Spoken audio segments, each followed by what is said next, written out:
What's up, everybody? It's Coach Johnny with Let's Learn Muay Thai.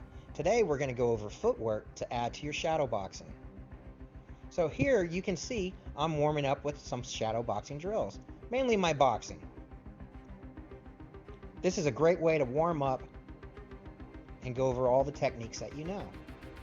Now let's add some movement into this. We're going to take our lead leg, cross step over, and circle out, creating an angle and finishing off with a combo.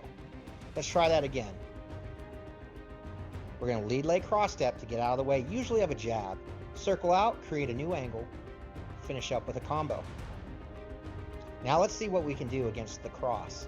We'll side step out, evading the cross, circle out, and finish with a combo. Again, side step out, pivot out, finish with a combo. Adding movement to your shadowboxing drill will make you fight more realistically, because no one is going to stand still in a fight. As you can see, I'm now incorporating those steps into my shadowboxing. I hope you like what we did today. As always, like, share, subscribe. See ya!